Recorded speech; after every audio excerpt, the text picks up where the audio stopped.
À Toulouse, Hervé Bellu, fan de vélo depuis son enfance, a trouvé une idée pour générer des déplacements à plusieurs. Bonjour. Salut Hervé. Bonjour. Ça va? C'est bon? On y est tous là? Ok. Ah bah voilà. Est-ce que tu connais? Bah voilà, ça y On va est. rejoindre des collègues. D'autres personnes, bonjour. Bonjour. Ce groupe constitue un bus cycliste. À bord, les passagers partis du centre de Toulouse vont à Blagnac, à 10 km de là. Temps de trajet, une demi-heure pour arriver à leur travail, soit 2 fois moins qu'en voiture. Bonjour. Bon, vous rejoignez le bus cycliste? Oui. Allez, on est parti. Bah, on perd pas de temps hein, parce que par rapport aux stations, on va être en retard.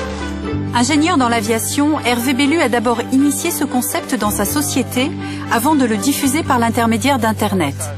Bah, pour participer à une ligne de bus cycliste, c'est extrêmement simple. On va sur le site des bus cyclistes, on repère sur la carte son itinéraire, celui qui correspond le mieux aux besoins, et ensuite on va sur la ligne en question, on contacte le leader par email, et puis là on peut se coordonner et on peut se retrouver. Là justement, voilà, il y a 2 personnes, 2 nouveaux passagers.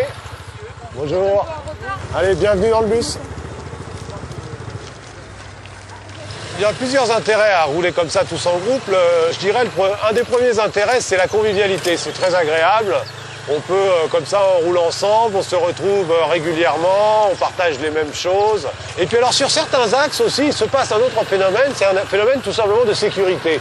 Dès qu'il y a 2, 3 ou davantage de cyclistes, à ce moment-là, ça fait un petit groupe qui est considéré comme un véhicule en fait. Et à ce moment-là, le comportement change complètement.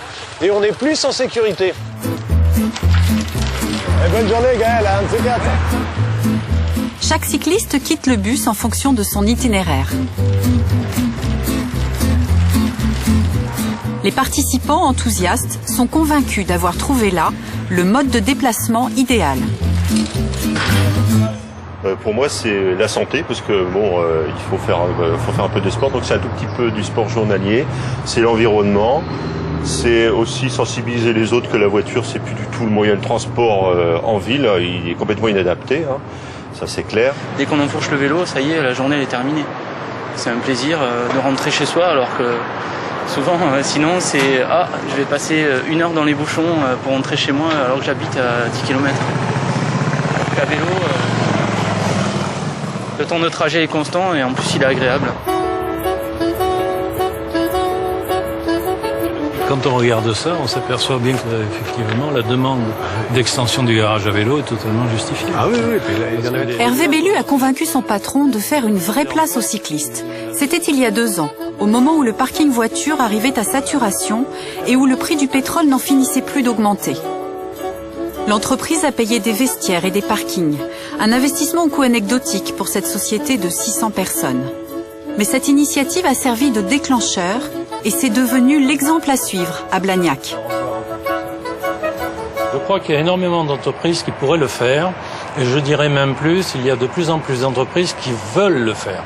Moi, je discute beaucoup avec des amis présidents d'entreprises aux alentours, et effectivement, ils me demandent quel est ton contact, quelle est la personne que je peux appeler, parce que l'on voudrait effectivement faire quelque chose dans notre entreprise également. Je pense que c'est irréversible, d'autant plus que, en dehors de cet aspect de communication avec les entreprises, il y a un côté qu'il ne faut pas oublier, c'est la communication avec les pouvoirs locaux.